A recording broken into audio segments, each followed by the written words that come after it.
अस्सलाम वालेकुम व्यूअर्स, हम स्टडी कर रहे हैं करेक्ट यूज़ ऑफ एडजेक्टिव के टॉपिक और इस सिलसिले में ये हमारी 14th वीडियो है जिसके अंदर हम वर्ड्स एनी अदर और ऑल अदर के यूज़ को समझने की कोशिश करेंगे कि हमने इनको कैसे, क्यों और किस तरह से यूज़ करना है, कब यूज़ करना है। तो चलें स्टार्ट करते हैं। Great care must be taken while comparing a thing by means of a comparative followed by than. जी, जब आपने कुछ चीज़ों को कंपेयर करना है कंपैरेटिव डिग्री को यूज़ करते हुए, ख़ास करके जब कंपैरेटिव डिग्री के बाद में देन आप यूज़ करें तो फिर आपने बड़ी केयर से काम करना है।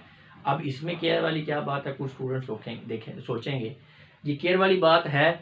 बाज़ औक़ात एक बड़ी जो कह लें कि छुपी हुई और कॉमन ये एक मिस्टेक पाई गई है स्टूडेंट्स के लिखे हुए मटेरियल के अंदर, जिनको ग्रामर्स का ज़्यादा नहीं पता होता, कि वो जिस चीज़ को कंपेयर कर रहे होते हैं उसको भी उस ग्रुप के अंदर शामिल कर लेते हैं जिसके साथ उन्होंने कंपेयर करना होता है। हालांकि जब आप एक चीज़ को दूसरी चीज़ से कंपेयर कर रहे हैं तो कंपेयर आप तब भी करेंगे ना जब वो कुछ डिफरेंस होगा। वो चीज़ दूसरी जो दूसरा ग्रुप है या दूसरा चीज़ है जिससे वो आप कंपेयर कर रहे हैं, दोनों सेपरेट होगी तो कंपैरिजन होगा। जब आपने उसके अंदर ही शामिल कर लिया, ठीक है, तो फिर आपका कंपैरिजन जो है इस तरह से नहीं होगा। अभी एग्जांपल्स देखेंगे तो आपको ये बात क्लियर हो जाएगी।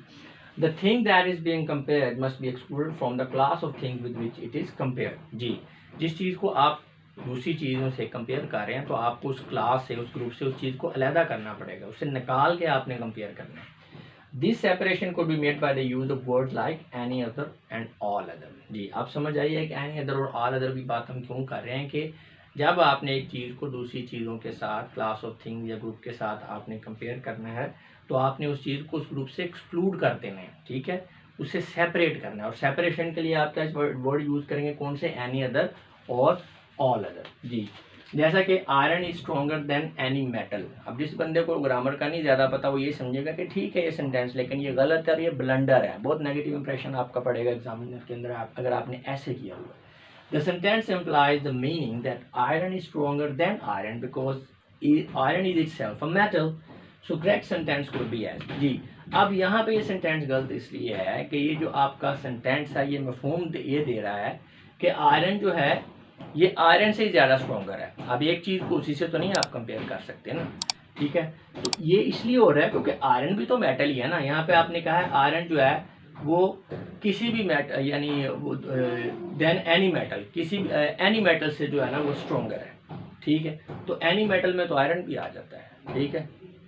तो आयरन, इसका मतलब आप कह रहे हैं कि आयरन के साथ ही आप कंपैरिजन कर रहे हैं। तो करेक्ट सेंटेंस ये होगा iron is stronger than any other metal. Iron किसी भी दूसरी धात से ज़्यादा स्ट्रॉन्गर है। तो यहाँ पे अदर नहीं यूज़ होगा तो सेंटेंस गलत है। तो एनी अदर आप करेंगे। जब आपने एनी अदर कर लिया ना तो जितनी भी मेटल्स हैं आयरन के अलावा आपने आयरन को उन तमाम मेटल से सेपरेट कर लिया और जो मेटल्स का ग्रुप है उससे एक्सक्लूड कर लिया आयरन को, तो तभी आपका कंपैरिजन हो रहा है। अगर आप एनी कह देंगे तो फिर एनी वो तो उस ग्रुप आयरन जो है वो तमाम मेटल्स के अंदर ही आ जाता है, उनके अंदर ही शामिल हो जाता है। So iron is stronger than any other metal. एक और एग्जांपल देखें, Naveed is visor then other students.